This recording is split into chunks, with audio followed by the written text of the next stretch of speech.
बिस्मिल्लाहिर्रहमानिर्रहीम। Good morning. Abbas Shabir आपसे मुखातिब है। मोहसिन इजाज़ आज मेरे साथ नहीं है, कोई अपनी प्रोफेशनल ड्यूटीज़ की वजह से वो अभी सुप्रीम कोर्ट में है, जिसकी वजह से वो आज इस वीडियो में मेरे साथ मौजूद नहीं है। लेकिन इंडिया वर्सेस इंग्लैंड जो टेस्ट सीरीज़ है, इस पर हम बाकायदा आज और कल से वीडियोस शुरू करेंगे और टेस्ट मैचेस के दरमियान भी आपसे बातचीत का सिलसिला जारी रहेगा। कुछ अहम इश्यूज़ हैं जिन पर बात करनी है। एक तो न्यूजीलैंड से जो शिकस्त हुई है पाकिस्तान को, उसमें शाहीन शाह अफरीदी ने कहा है कि ये जो आखिरी मैच हमने जीता है, ये वर्ल्ड कप की कंटिन्यूटी तक यही विन जो है हमारी रहेगी। ये तो आने वाला वक्त बताएगा कि क्या होना है क्या नहीं होना। अभी तक T20 वर्ल्ड कप के लिए हमारी कोई तैयारी नहीं है, कोई फॉर्मेशन तैयार नहीं हुई, किसको खिलाना है किसको नहीं खिलाना, कोई लाइनअप नहीं है। पूरी दुनिया में अगर हम क्रिकेट नेशंस देखते हैं तो उन्होंने T20 वर्ल्ड कप जो कि अमेरिका के अंदर होना है, उसमें तैयारियों का आगाज़ कर दिया है। लेकिन पाकिस्तान में अभी कोई इतनी तैयारियां हमें नज़र नहीं आ रही। इसकी बहुत सारी वजूहात हैं जो इस वीडियो में मैं आपके सामने रखूँगा। न्यूजीलैंड से टीम को शिकस्त हुई तो टीम स्कैटर्ड होकर पाकिस्तान पहुंच रही है। कुछ प्लेयर्स दुबई के अंदर लीग खेलने के लिए रवाना हो गए हैं, कुछ बांग्लादेश प्रीमियर लीग में एंगेज्ड हैं, जिसमें बाबर आजम है, मोहम्मद रिजवान है, वसीम जूनियर हैं। ये कुछ खिलाड़ी ऐसे हैं जो बांग्लादेश प्रीमियर लीग में शिरकत करेंगे और वहाँ पर पहुँच चुके हैं। पेशावर दो प्लेयर्स ने आना था, वो भी पेशावर पहुँच गए। आप मेरे पीछे देख सकते हैं कि फॉग बहुत ज़्यादा है पाकिस्तान में इस वक्त। वेदर काफ़ी, स्पेशली जो ये साइड है इस्लामाबाद और जो हिल साइड्स हैं, यहाँ पर वेदर ख़ासा ठंडा है। तो बांग्लादेश प्रीमियर लीग की मैं बात कर रहा था कि वसीम जूनियर, रिजवान, बाबर आजम और अब्बास आफरीदी, ये चार प्लेयर्स हैं जो बांग्लादेश प्रीमियर लीग के लिए रवाना हो चुके हैं।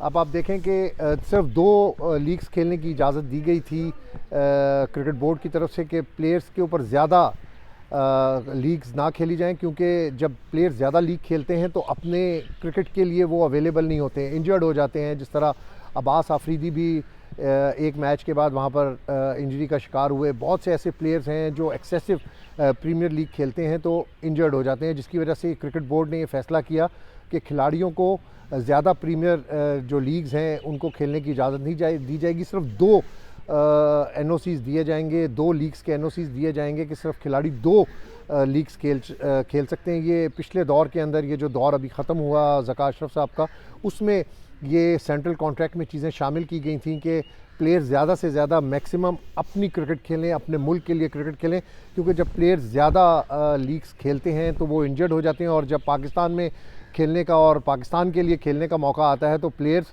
इंजरी का शिकार होते हैं और अवेलेबल नहीं होते हैं। तो ये जो टीम का हवाल था, जो न्यूजीलैंड से टीम पाकिस्तान मुख्तलिफ टोटों में आई है, कुछ चले गए हैं अपने घरों को और कुछ लीग्स खेलने के लिए रवाना हो चुके हैं।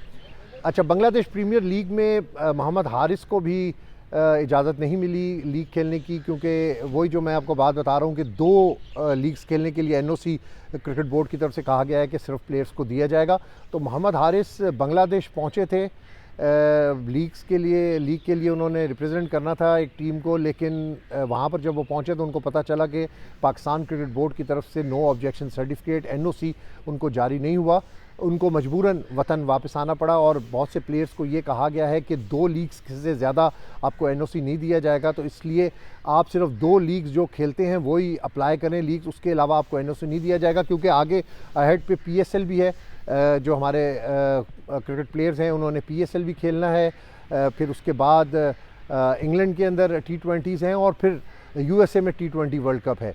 तो ये क्रिकेट बोर्ड की एक हिकमत अमली थी कि प्लेयर्स को इंजरी से किस तरीके से बचाया जाए, कि ज़्यादा से ज़्यादा उनको कहा जाए कि आप अपने मुल्क के लिए क्रिकेट खेलें, लीग्स ना खेलें। तो मोहम्मद हारिस को भी पाकिस्तान क्रिकेट बोर्ड ने NOC नहीं दिया, इसलिए वो बांग्लादेश से वापस आ गए। अब बात करते हैं कि पाकिस्तान क्रिकेट टीम की वर्ल्ड कप में तैयारी कैसी होनी चाहिए और ये तैयारी कब शुरू होगी।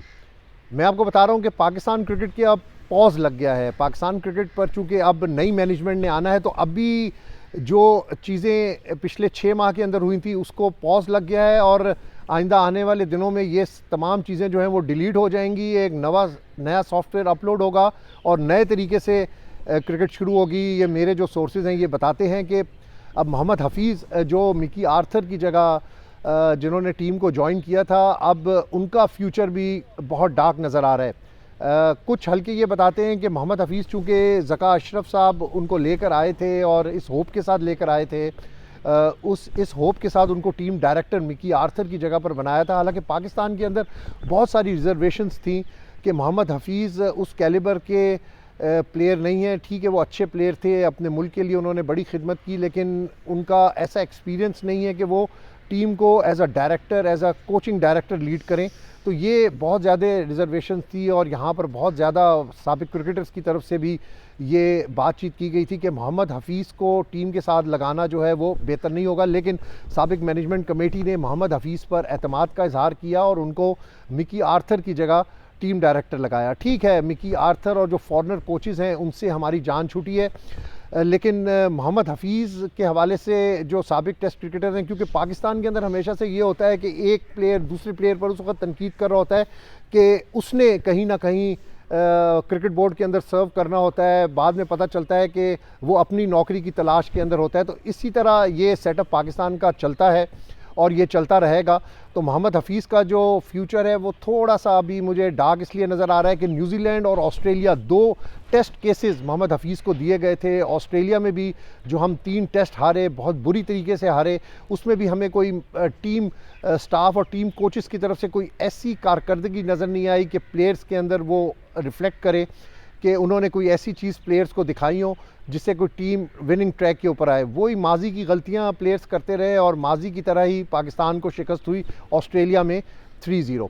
उसके बाद न्यूजीलैंड का भी एक टेस्ट केस था, कप्तान नया था, शाहीन शाह अफरीदी को बहुत सारी रिजर्वेशंस थी, उसके बावजूद कप्तान बनाया गया था। फिर शाहीन शाह अफरीदी ने जो बाबर आजम और मोहम्मद रिजवान की जो ओपनिंग थी उसको थोड़ा सा ख़त्म किया और कहा कि अब कोई नई ओपनिंग पेयर के साथ हमें वर्ल्ड कप की तैयारियां करनी होंगी। तो वो ओपनिंग पेयर भी साइम अयूब को टेस्ट किया, साइम अयूब भी फेल हुए। हसीबुल्ला को आखिरी मैच के अंदर डेब्यू किया गया, वो भी फेल हुए।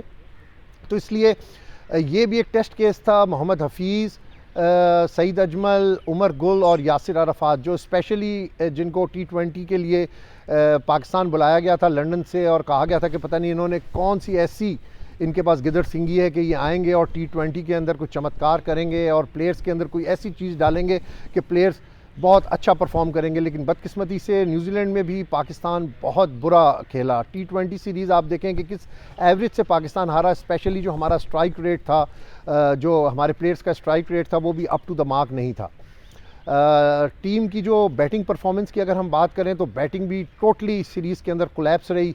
कभी ओपनिंग हमारी नहीं चलती थी, कभी रिजवान स्कोर कर लेते थे, कभी बाबर आजम स्कोर कर लेते, लेकिन हम मैच नहीं जीत सके। अगर किसी प्लेयर ने वहाँ पर खेला तो वो अपनी इंडिविजुअल इनिंग्स के लिए खेला, किसी ने विनिंग बैट कैरी नहीं किया, ना ही टीम को जितवाया। तो ये एक बड़ा टेस्ट केस था मोहम्मद हफीज़, यासिर अराफात, उमर गुल और सईद अजमल के लिए, जिसमें वो बुरी तरीके से नाकाम हुए हैं। जैसे मैंने आपको बताया कि पाकिस्तान क्रिकेट बोर्ड में एक पॉज लग चुका है। अब नए सिरे से नए मैनेजमेंट बनेगी, क्योंकि अभी तक तो चेयरमैन जो हैं उनकी अनाउंसमेंट नहीं हुई। अब जो हमारे सोर्सेज बताते हैं कि इंटरम पीरियड के लिए कोई चेयरमैन बनाया जाएगा, क्योंकि पाकिस्तान में इलेक्शंस भी शेड्यूल्ड हैं 8 फरवरी को, जिसके बाद जो भी नई हुकूमत बनेगी, क्योंकि यहाँ पर जो चेयरमैन बनते हैं वो हुकूमती इन्फ्लुएंस से बनते हैं। जिसकी हुकूमत आती है वो कहता है कि चेयरमैन मेरा हो। माजी के अंदर भी ऐसा ही होता रहा। नजम सेठी साहब, नवाज शरीफ उनको लेकर आए, फिर ज़का अशरफ जब आए तो पीपल्स पार्टी और मुस्लिम लीग नून का एक डिक्लेरेशन था जिसमें ये तय हुआ था कि जिसके पास मिनिस्ट्री होगी उसके मातहत जो इदारे होंगे वो भी उसी के पास होंगे। तो फिर ज़का अशरफ का नाम निकला और ज़का अशरफ ने 2012-2013 में भी as a cricket board chairman serve किया था, लेकिन इस बार फिर उनकी बारी आई। लेकिन बदकिस्मती से इख्तियारात ना होने की वजह से ब्लैकमेल होते रहे। वो बड़ा क्लियरली वो बात करते हैं कि प्लेयर्स पावर है पाकिस्तान में। जब मैनेजमेंट कमेटी के चेयरमैन या पाकिस्तान क्रिकेट बोर्ड के चेयरमैन के पास इख्तियार नहीं होंगे तो प्लेयर्स भी उनको ब्लैकमेल करेंगे। क्रिकेट बोर्ड के जो वहाँ पर जो माहौल है वो भी ऐसा है कि जब तक आपके पास पावर्स नहीं होती आपकी कोई बात मानने को तैयार नहीं होता। तो यही हुआ माजी के 6 माह में कि जब ज़का अशरफ के पास इख्तियारात नहीं थे तो उनके हाथ में कोई ऐसी चीज़ नहीं थी, ना उनकी कोई बात मानने को तैयार था, ना प्लेयर्स उनके काबू में थे, ना क्रिकेट बोर्ड के एम्प्लॉयज़ उनके काबू में थे। चलें वो पीरियड तो अब ख़त्म हुआ, अब नए पीरियड की तरफ जाते हैं कि नए चेयरमैन की तलाश है पाकिस्तान क्रिकेट बोर्ड को। अब नए चेयरमैन के लिए बहुत से टेस्ट क्रिकेटर्स भी इस वक्त लॉबिंग कर रहे हैं। मुख्तलिफ सोर्सेज ये बताते हैं कि टेस्ट क्रिकेटर्स चाहते हैं कि ये क्रिकेट बोर्ड हमें दिया जाए, लेकिन क्रिकेट बोर्ड के चेयरमैन के लिए आपको मैनेजमेंट का तजुर्बा चाहिए, क्योंकि वो कोई ऐसा क्रिकेटिंग ओहदा नहीं है। क्रिकेट बोर्ड के जो चेयरमैन होते हैं उन्होंने नीचे एक टीम बनानी होती है जिसके बाद क्रिकेट को के अफेयर्स को रन करना होता है। लेकिन बदकिस्मती से मैं समझता हूँ कि जिसके पास मैनेजमेंट का एक्सपीरियंस नहीं है वो चेयरमैन के लिए मौजू नहीं है, यानी सूटेबल नहीं है। तो अब जो हुकूमत है वो इंटरम पीरियड के लिए, ज़का अशरफ साहब के इस्तीफ़े के बाद इंटरम पीरियड के लिए अब ये सोर्सेज बता रहे हैं कि चेयरमैन लगाया जाएगा और फिर नई हुकूमत जो आएगी वो अपना चेयरमैन मुंतखब करेगी। लेकिन बहुत सारे प्लेयर्स जो हैं वो इस वक्त लाइन में हैं कि उनको चेयरमैन बनाया जाए, क्योंकि ये एक सोने की चिड़िया है क्रिकेट बोर्ड, ये समझा जाता है पाकिस्तान में। और जो क्रिकेट बोर्ड का चेयरमैन बन जाता है तो समझे कि पूरी क्रिकेट उसके पास आ जाती है, अगर उसके पास इख्तियारात हों जो माजी के अंदर होता रहा है। तो मोहम्मद हफीज़ का मुस्तकबिल ख़तरे में है। मोहम्मद हफीज़ की अगर हम परफॉर्मेंस भी देखें और जिस तरीके से मोहम्मद हफीज़ ने अपना कॉन्ट्रैक्ट बनवाया था, अपना कॉन्ट्रैक्ट उन्होंने बड़ा हैवी कॉन्ट्रैक्ट बनवाया था। साल में 2 ऐसी सीरीज़, 2 ऐसे टूर्स थे जिसमें उन्होंने फैमिली का भी लिखवाया था कि मैं अपनी फैमिली को भी साथ लेकर मूव करूंगा। अपनी मर्ज़ी के पैसे उन्होंने लिए थे, अपनी मर्ज़ी के ट्रैवलिंग अलाउंस उन्होंने उस कॉन्ट्रैक्ट के अंदर लिए थे। लेकिन उनको दिया गया कॉन्ट्रैक्ट इसलिए था कि शायद पाकिस्तान की क्रिकेट में कोई बेहतरी हो, शायद वो क्रिकेट में कोई बेहतरी कर सकें। लेकिन मोहम्मद हफीज़ बुरी तरीके से नाकाम हुए। उनके साथ जो सपोर्टिंग स्टाफ था जिसमें उमर गुल, सईद अजमल, वो भी प्लेयर्स वो वैसे कुछ भी नहीं कर सकते थे। मैं ये भी बात करता हूँ कि आप देखें कि आपकी क्रिकेट इस तरह लगता था कि बच्चों के हवाले हो गई है। ठीक है, वो अपने दौर के बड़े अच्छे क्रिकेटर्स थे, उन्होंने पाकिस्तान के लिए बहुत अच्छा सर्व किया, लेकिन जब भी आपको टीम की कोचिंग करनी होती है, जब भी आपको टीम को ऑन अ राइट ट्रैक लेकर आना होता है, तो उसके लिए आपको बड़ा एक वास्ट एक्सपीरियंस चाहिए होता है। उसमें आपको एक बड़ी अच्छी कम्युनिकेशन चाहिए होती है प्लेयर्स के साथ। शायद वो हफीज़, उमर गुल और सईद अजमल बुरी तरीके से नाकाम रहे। यासिर अराफात को भी पता नहीं किस चक्कर के अंदर पाकिस्तान लेकर आए थे और इतना बड़ा पैकेज उनको दिया था, और पता नहीं वो T20 के मैं नहीं समझता, बल्कि बहुत सारे लोग जो मुझे सुन रहे हैं और पाकिस्तान में, इंडिया में, पूरी दुनिया में, यासिर अराफात का क्या कैरियर था, यासिर अराफात को यहाँ पर लाने की क्या ज़रूरत थी इतने बड़े पैकेज के अंदर। और यासिर अराफात को चले लेकर आए तो उन्होंने क्या कर दिया, कौन सा ऐसा रिकॉर्ड यासिर अराफात का था जिसकी वजह से उनको यहाँ पर लेकर आए। तो बहुत सारी ऐसी मिसमैनेजमेंट मोहम्मद हफीज़ साहब से हुई है, क्योंकि ज़का अशरफ साहब ने जब टीम डायरेक्टर मिकी आर्थर के बाद मोहम्मद हफीज़ को लगाया था तो उनको पूरे इख्तियारात दिए थे कि आप ये इख्तियारात लें, और इख्तियारात लेकर आपने जो टीम अपनी हायर करनी है वो हायर करें, जो कोचेज़ आपने लेकर आने हैं वो कोचेज़ लेकर आएँ, लेकिन टीम को विनिंग ट्रैक के ऊपर लेकर आएँ। लेकिन बिल्कुल बुरी तरीके से नाकामी हुई। कई शवाहिद इस तरह के मिलते हैं, कुछ लोग इस तरह की बात भी करते हैं कि शायद प्लेयर्स जो हैं वो कोचेज़ से ऊपर हैं, वो एक पावर है और वो चलने नहीं देते हैं कोचेस को। ये माजी के अंदर भी हुआ, जिस तरह जावेद मियादाद आए, जावेद मियादाद के साथ भी ऐसा ही हुआ, उनको भी नहीं चलने दिया जाता था। बहुत सारे कोचेस, वकार यूनुस आए, उनके ख़िलाफ़ साजिशें शुरू हो गई। तो ये पाकिस्तान के अंदर ये तसलसल जारी है। प्लेयर्स पावर हैं, वो किसी को चलने नहीं देते, अपनी मर्ज़ी का अगर उनका कोच आएगा, जिस तरह मिकी आर्थर थे, ये उनको इसलिए सूट करता था कि मिकी आर्थर किसी भी सीरीज़ शुरू होने से पहले टीम को 2 दिन पहले ज्वाइन करते थे, तो इतना इन्फ्लुएंस उनका टीम के ऊपर नहीं था। इस तरह भी बातें होती रहीं कि बाबर आजम ने कहा कि मैं 5 प्लेयर्स के फ़िटनेस टेस्ट, ये जो 5 प्लेयर्स हैं इनके फ़िटनेस टेस्ट ना लिए जाएँ। तो इस किस्म की बहुत सारी चीज़ें जो हैं वो माजी के अंदर हमें नज़र आई हैं। लेकिन टीम कोचेस बिल्कुल तरीके से नाकाम हुए हैं, न्यूजीलैंड सीरीज़ में भी और ऑस्ट्रेलिया सीरीज़ में भी।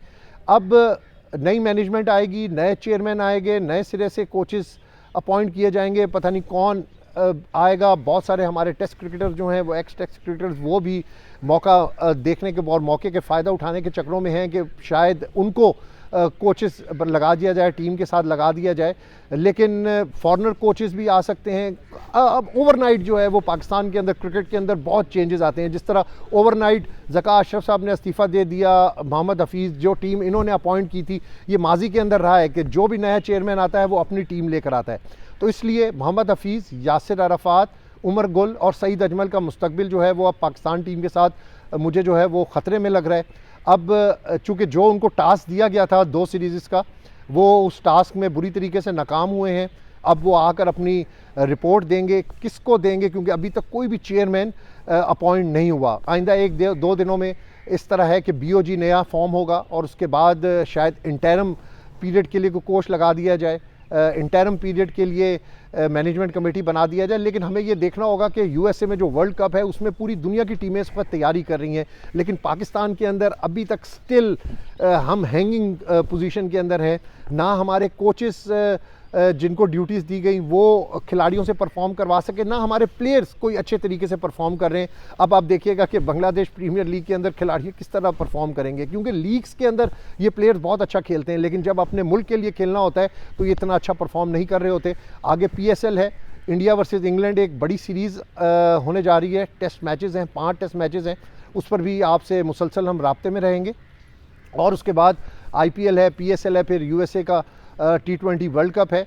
तो उम्मीद है कि पाकिस्तान टीम जो इस वक्त क्राइसिस में है, पाकिस्तान क्रिकेट बोर्ड जो एक मैनेजमेंट के क्राइसिस में है, वो इस क्राइसिस से निकलेंगे किसी तरीके से और क्रिकेट पर तवज्जो देंगे और ऐसा कोचिंग स्टाफ आइंदा दिनों में लगाया जाएगा जो एक अच्छी प्रिपरेशन कराएगा वर्ल्ड कप के लिए। यूएसए जो 2024 में वर्ल्ड कप है, उससे पहले हमने इंग्लैंड सीरीज़ भी खेलनी है। तो अभी टीम बिल्कुल स्कैटर्ड है, टीम के अंदर कोई जान नज़र नहीं आ रही, लेकिन होप फॉर द बेस्ट कि कोई ऐसी टीम अब मुस्तकबिल के अंदर आए, कोई ऐसा कोचिंग स्टाफ मुस्तकबिल में आए जो पाकिस्तान टीम को विनिंग ट्रैक के ऊपर लेकर जाए। और ये जो यूनिटी का मसला है पाकिस्तान टीम में, इस मसले को ख़त्म होना चाहिए, इस मसले को ख़त्म किया जाना चाहिए। और जो नई मैनेजमेंट आएगी उसके लिए सबसे बड़ा टास्क ये होगा कि टीम के खिलाड़ी जो स्कैटर्ड हैं, 4 एक तरफ हैं, 4 एक तरफ हैं, 2 एक तरफ हैं, इनको किसी तरीके से यूनाइट किया जाए, इनको ये बावर करवाया जाए कि आप मुल्क के लिए खेलते हैं, आपने मुल्क के लिए खेलना है और आगे बहुत सारी क्रिकेट है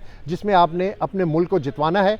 India is on the top. फ़िलहाल आप देखेंगे अफ़गानिस्तान सीरीज़ में उन्होंने जिस तरीके से खेला है और आगे टेस्ट सीरीज़ के अंदर जिस तरीके से वो प्रिपरेशंस कर रहे हैं, वर्ल्ड कप की प्रिपरेशन कर रहे हैं, वो इन तमाम सीरीज़ को वर्ल्ड कप की प्रिपरेशन देख रहे हैं। तो हमें भी, शाहीन आफरीदी ने बड़ी ज़बरदस्त बात की कि ये जो हमारी आखिरी विन है ये हम कोशिश करेंगे ये कंटिन्यू रखें और वर्ल्ड कप तक इसकी कंटिन्यूटी जारी रखें। तो होप फॉर द बेस्ट कि पाकिस्तान टीम दूसरी टीमों की तरह विनिंग ट्रैक के ऊपर आए। अब्बास शब्बीर को अब तक के लिए इस्लामाबाद से इजाज़त दीजिएगा। अल्लाह ने के बाद।